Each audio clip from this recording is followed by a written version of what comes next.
আসসালামু আলাইকুম। আমন্ত্রণ জানাচ্ছি আজকের বিশ্ব সংবাদের শুরুতেই শিরোনাম, পরে বিস্তারিত। শুরুতেই জানিয়ে দেব মার্কিন ৩ রণতরীতে ইয়েমেনিদের ড্রোন ও ক্ষেপণাস্ত্র হামলা। জানিয়ে দেব ইসরায়েলে ফের হামলা হলে ইরানের অর্থনীতি পঙ্গু করে দেওয়া হবে, হুঁশিয়ারি নেতানিয়াহুর। এরপরে জানিয়ে দেব দক্ষিণ কোরিয়া ও জাপানের সামরিক মহড়ায় মার্কিন বিমানবাহী রণতরী। সর্বশেষ জানিয়ে দেব লেবাননের পার্বত্য এলাকায় ইসরায়েলি বাহিনীর তাণ্ডব। মার্কিন ৩ রণতরীতে ইয়েমেনিদের ড্রোন ও ক্ষেপণাস্ত্র হামলা। গাজায় ইসরায়েলিদের হামলার পর থেকে ফিলিস্তিনের স্বাধীনতাকামীদের সংগঠন হামাসের পক্ষে সমর্থন জানিয়ে আসছে ইয়েমেনের বিদ্রোহী গোষ্ঠী হুতিরা। এমনকি তারা লোহিত সাগরে ইসরায়েলি জাহাজে হামলা চালিয়ে আসছে। এই জন্য ইসরায়েলের সহায়তায় এগিয়ে এসেছে মার্কিন রণতরী। এবার মার্কিন ৩ রণতরীতে ড্রোন ও ক্ষেপণাস্ত্র হামলা চালিয়েছে হুতিরা। আল জাজিরার এক প্রতিবেদনে এই তথ্য জানানো হয়েছে। প্রতিবেদনে বলা হয়েছে, ইয়েমেনের উপকূলে হুতিদের কাছ থেকে মার্কিন রণতরী, ক্ষেপণাস্ত্র এবং ড্রোন হামলার শিকার হয়েছে। পেন্টাগনের পক্ষ থেকে এই তথ্য নিশ্চিত করা হয়েছে। হুতিরা জানিয়েছে তারা মার্কিন বিমানবাহী রণতরী আব্রাহাম লিঙ্কন এবং 2টি ডেস্ট্রয়ারে হামলা চালিয়েছে। পেন্টাগনের মুখপাত্র air force major general Patrick reader বলেন, মার্কিন সামরিক বাহিনীর সেন্ট্রাল কমান্ড সেন্টকম বাব আল মান্দাব অতিক্রম করার সময় সফলভাবে হুতিদের একাধিক হামলা প্রতিহত করছে। এই এলাকাটি লোহিত সাগরকে গালফ অব এডেনের সঙ্গে সংযুক্ত করছে। এক সংবাদ সম্মেলনে রাইডার বলেন, মার্কিন ক্ষেপণাস্ত্র বিধ্বংসী রণতরী ইউএসএস স্ককডেল, ইউএসএস স্পুয়েন্স এবং কমপক্ষে 8টি একমুখী আক্রমণকারী ড্রোন এবং 5টি জাহাজ বিধ্বংসী ব্যালিস্টিক ক্ষেপণাস্ত্র এবং 3টি জাহাজ বিধ্বংসী ক্রুজ ক্ষেপণাস্ত্র দ্বারা আক্রান্ত হয়েছে। গোষ্ঠীটি ছোড়া এসব ড্রোন এবং ক্ষেপণাস্ত্র সফলভাবে প্রতিহত করা হয়েছে। এতে মার্কিন নৌবাহিনীর কোনো জাহাজ ক্ষতিগ্রস্ত হয়নি। এছাড়া এতে কোনো কর্মী আহত হয়নি। তিনি আরও বলেন, মার্কিন বিমানবাহী রণতরী ইউএসএস আব্রাহাম লিঙ্কনে হামলার কোনো তথ্য পাওয়া যায়নি।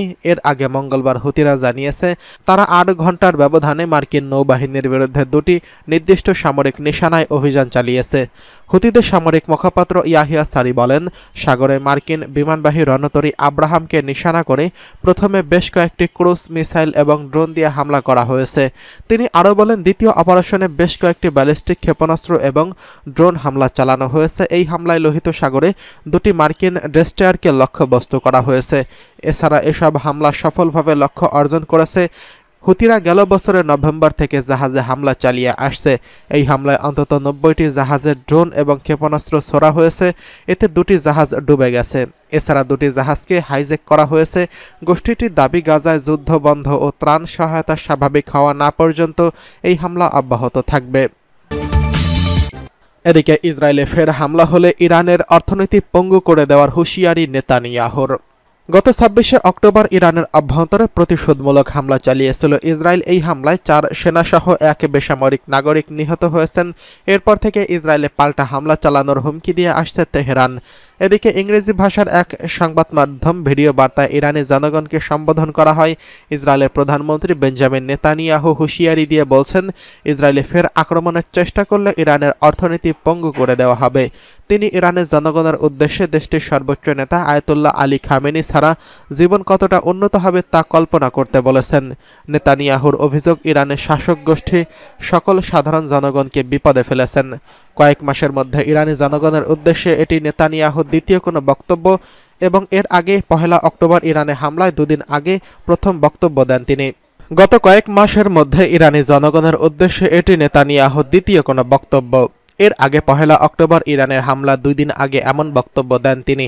নেতানিয়াহু বলেন, কয়েক সপ্তাহ আগে আমি সরাসরি ইরানের জনগণের সাথে কথা বলেছিলাম। বিশ্বের কোটি কোটি মানুষ, খোদ ইরানের কোটি কোটি মানুষ সেই ভিডিও দেখেছে।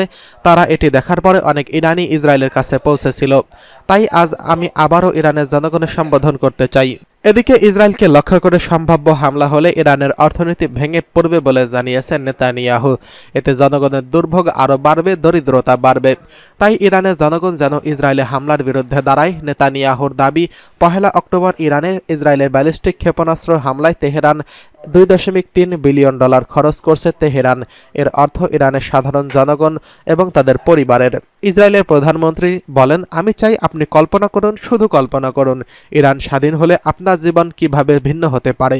আপনি ভয় না করে আপনার মনের কথা বলতে পারেন। আপনাকে এভিন কারাগারে পাঠানো হবে কিনা তা ভেবে আপনি রসিকতা করতে পারেন। নেতানিয়াহু জোর দিয়ে বলেন, কিভাবে ধর্মান্ধ ইরানি সরকার তার নিজের জনগণের উন্নতি না করে ইসরায়েলকে আক্রমণ করার জন্য প্রচুর পরিমাণে ব্যয় করে। সম্ভাব্য আক্রমণ সম্পর্কে নেতানিয়াহু বলেন, আবার ইসরায়েলের আক্রমণ হওয়া মানে এটি আপনাদের আরও অনেক বিলিয়ন বিলিয়ন ডলার লুট করবে। এদিকে দক্ষিণ কোরিয়া ও জাপানের সামরিক মহড়ায় মার্কিন বিমানবাহী রণতরী। যুক্তরাষ্ট্র ও জাপানের সঙ্গে 3 দিনে যৌথ সামরিক মহড়া করতে যাচ্ছে দক্ষিণ কোরিয়া। বুধবার 13 নভেম্বর থেকে শুরু হওয়া এই মহড়ায় ফাইটার জেট এবং সামুদ্রিক টহল বিমানের পাশাপাশি মার্কিন পারমাণবিক বিমানবাহী রণতরী ইউএসএস জর্জ ওয়াশিংটনও থাকবে। দক্ষিণ কোরিয়ার সামরিক বাহিনীর বরাতে ব্রিটিশ বার্তা সংস্থা রয়টার্স এই খবর জানিয়েছেন। সম্প্রতি উত্তর কোরিয়া একটি আন্তঃমহাদেশীয় ব্যালিস্টিক ক্ষেপণাস্ত্র পরীক্ষা করেছে, যেটির নিন্দা জানিয়েছে সিউল, টোকিও এবং ওয়াশিংটন। এর প্রতিক্রিয়ায় ফ্রিডম এজ নামের এই মহড়া করেছে দক্ষিণ কোরিয়ার সামরিক বাহিনী। মার্কিন পররাষ্ট্র দপ্তর জানিয়েছে, ইউক্রেনের সঙ্গে রাশিয়ার যুদ্ধে উত্তর কোরিয়ার সেনারা অংশ নিতে শুরু করেছে এমন দাবির কয়েকদিনের পরই এই ত্রিপক্ষীয় মহড়ার খবর সামনে এলো। এক বিবৃতিতে সিউলের জয়েন্ট চিফ অফ স্টাফ জানিয়েছেন, মহড়ায় দক্ষিণ কোরিয়া ও জাপানি যুদ্ধবিমান এবং সামুদ্রিক টহল বিমানের পাশাপাশি ইউএসএস জর্জ ওয়াশিংটনও উপস্থিত থাকবে। ত্রিপক্ষীয় এই মহড়াটি চলতি বছরের শুরুর দিকে প্রথম অনুষ্ঠিত হয় 2023 সালের একটি শীর্ষ সম্মেলনে। বার্ষিক প্রশিক্ষণ মহড়ার একটি সম্মত হয়েছিল 3টি দেশের নেতারা। এরই পরিপ্রেক্ষিতে এই মহড়াটি অনুষ্ঠিত হয়েছিল। দীর্ঘদিন ধরে দক্ষিণ কোরিয়া ও যুক্তরাষ্ট্রের মধ্যে যৌথ মহড়ার নিন্দা করে আসছে পিয়ংইয়ং। সেগুলোকে আক্রমণের মহড়া বলে অভিহিত করেছে দেশটি। জেসিএস অনুসারে ত্রিপক্ষীয় মহড়া সামুদ্রিক ক্ষেপণাস্ত্র প্রতিরক্ষা প্রশিক্ষণ এবং সাইবার প্রতিরক্ষা প্রশিক্ষণও অন্তর্ভুক্ত। এদিকে লেবাননের পার্বত্য এলাকায় ইসরায়েলি বাহিনীর তাণ্ডব। লেবাননের পার্বত্য এলাকায় কয়েকদিন ধরে ইসরায়েলি বাহিনীর তাণ্ডব চালাচ্ছে। সর্বশেষ আজ বুধবার 13 নভেম্বর দাউহেদ আর মাউনে ইসরায়েলি অভিযানে 6 জন নিহত হয়েছেন।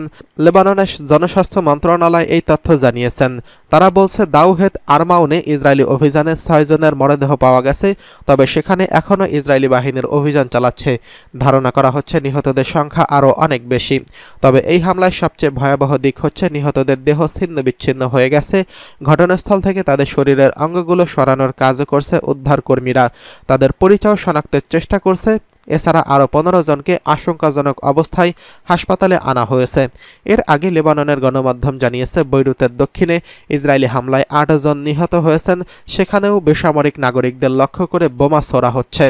এদিকে দক্ষিণ লেবাননের দ্বিতীয় ধাপের স্থল অভিযান শুরু করেছে ইসরায়েলি সেনাবাহিনী। দৈনিক মারিভের বরাতে আনাদলু এজেন্সি এই তথ্য জানিয়েছেন। ইসরায়েলি সেনাবাহিনী বলছে, তারা হিজবুল্লাহর বিরুদ্ধে অভিযান জোরদার করছে। গোষ্ঠীটির নতুন আস্তানার দিকে অগ্রসর হচ্ছে নেতানিয়াহুর বাহিনী। এর অর্থ হচ্ছে দক্ষিণ লেবাননে নতুন এলাকায় ইসরায়েলি আগ্রাসনের কবলে পড়তে যাচ্ছে। তথ্যমতে ইসরায়েলি সেনাবাহিনী দক্ষিণ লেবাননে স্থলযুদ্ধ দ্বিতীয় পর্যায়ে যে সূচনা করেছে তাতে যোগ দিয়েছে 36তম ডিভিশন। হিজবুল্লাহ দ্বিতীয় এবং প্রতিরক্ষা লাইনের দিকে অগ্রসর হয়েছে তারা। 36তম ডিভিশনের একটি সাজোয়া ডিভিশন এবং এটি ইসরায়েলি সামরিক বাহিনীর মধ্যে বৃহত্তম।